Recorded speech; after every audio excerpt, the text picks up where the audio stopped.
Good morning সবাইকে। কেমন আছেন আপনারা? বাঙালিয়ানা ইন রিচমন্ড চ্যানেলে আরও একটি দিনের শুরু। মাঝে বেশ কিছুদিন ব্যস্ততার কারণে ভিডিও করে ওঠা আর হয়নি, তার জন্য আমি ভিডিও দিতে পারিনি। যাই হোক, ভিডিওটি শুরু করা যাক। আজ সকাল 7টা মতো বাজে ঘুম থেকে উঠে গেছি। আপনারা তো জানেনই, আমেরিকাতে অলরেডি ঠান্ডা পড়তে শুরু হয়ে গেছে, তাই খুব বেশি আর বারান্দায় এসে দাঁড়ানো হয় না। সকালবেলা আজ একটু টেম্পারেচারটা ভালো থাকায় সোয়েটার গায়ে দিয়েই বাইরে এসে দাঁড়িয়েছি। চারিদিকটা তো এত শান্ত স্নিগ্ধ, সকালে বাইরেটা একটু এসে দাঁড়ালে সারাদিনের এনার্জিটা যেন প্রকৃতি থেকেই পাওয়া যায়।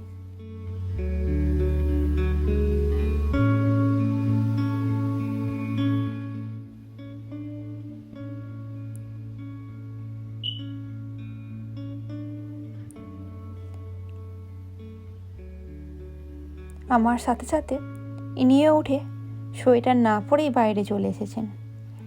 বাইরে রাতের ক্যান্ডেলগুলো উনি গুড়িয়ে গুড়িয়ে নিচে ফেলছেন। এটা তো কাঠের বাড়ি, তাই ক্যান্ডেল জ্বালালে খুব সাবধানে জ্বালাতে হয়। একটু ভুল হলে কী ঘটনা ঘটতে পারে তার কোনো ধারণা নেই। আমাদের এখানে এখন হেমন্তকাল চলছে। চারিদিকের গাছগুলি নানা রঙে যেন সেজে উঠেছে। চারিদিকটা এত সুন্দর লাগছে যে লোভ সামলাতে পারলাম না আজকে একটু ঘুরতে বেরোনোর। আজ একটু টেম্পারেচারটা ভালো থাকায় তিনজনেই বেরিয়েছি একটু বেরু করতে। আমার দেখি গো, সেরকম কোনো কাজ নেই তো এখানে, তিনজনের সংসার। হালকা রোদ আর চারিদিকের এইরকম নানান রঙের গাছগুলো দেখতে ভীষণ ভালো লাগে। এই যে আমার রানীমা চলেছে তার পক্ষীরাজে করে। প্রকৃতির কাছে যেন সব কিছুই ফিকে। চারিদিকটা এত সুন্দর লাগছে, বলার মতো আর কোনো ভাষা নেই। এখানে ইনি ঘুমিয়ে পড়েছেন। চলুন আপনাদের চারিদিকটা একটু ঘুরে দেখায়।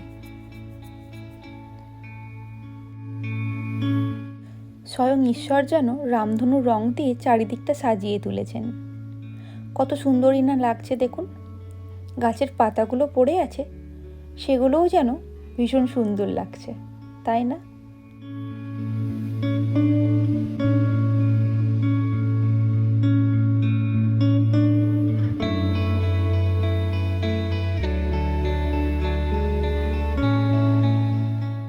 আশপাশের বাড়িগুলো হচ্ছে ইন্ডিভিজুয়াল হাউস। আমরা যেগুলোতে থাকি সেগুলোকে অ্যাপার্টমেন্ট বলে, আর এগুলো নিজস্ব বাড়ি।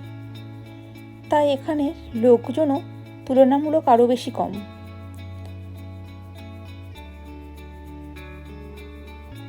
নীল আকাশ, তার সাথে এই 7 রঙা রামধনু, অপূর্ব।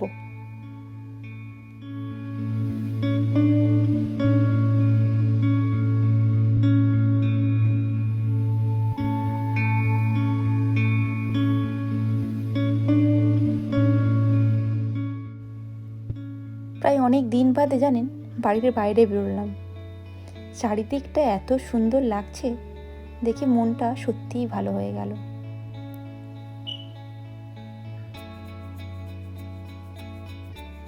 আসলে আমরা তো একা থাকি, কথা বলার লোকজনও খুবই কম। সব কিছু কাজই নিজেদের হাতেই করতে হয়। তাই সারাদিনে ক্লান্তি বোধ হয় এইভাবেই দূর করা যায়। ওই দূরের আকাশটা দেখুন কত সুন্দর। মনে হয় এক ছুটে চলে যায় উড়ে, ঠিক ওই পাখিদের মতো।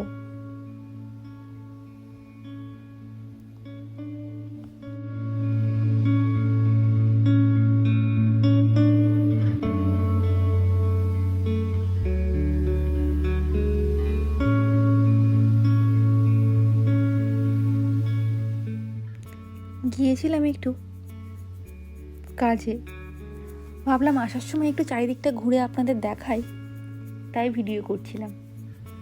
যাই হোক, এদিকে তো আমার রানী ঘুমিয়ে পড়েছে। চলুন বাড়ি ফেরা যাক, কারণ এখন তাড়াতাড়ি সন্ধে নেমে যায়। প্রায় ঠিক 5টার দিকেই চারিদিকটা অন্ধকার হয়ে যায়।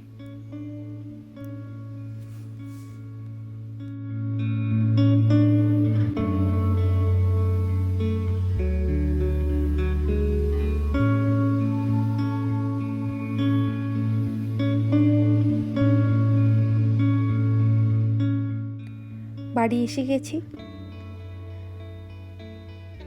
জানেন, এই অ্যাপার্টমেন্টটা এবার আমরা ছেড়ে অন্য অ্যাপার্টমেন্টে চলে যাব।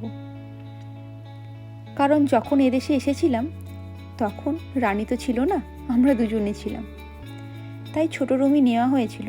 কিন্তু এখন রানী বড় হচ্ছে তো, তাই একটু অসুবিধা হচ্ছে। ভাবছি একটু বড় দেখে রুম নেব, তাই পাশের অ্যাপার্টমেন্টে শিফট করার কথা। সেটাও আবার খুব শীঘ্রই আপনাদের সাথে অবশ্যই শেয়ার করব।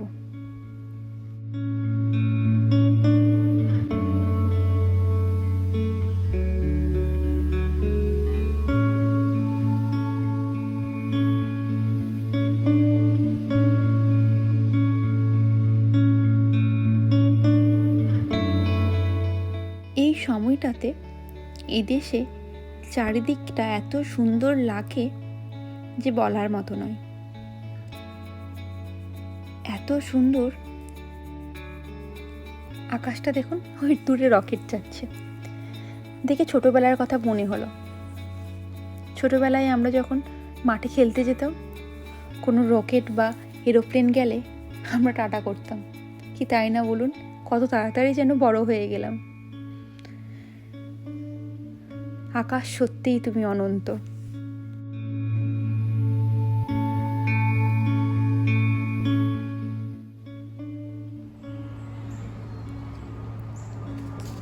বলতে বলতে একটা এরোপ্লেনও এসে হাজির।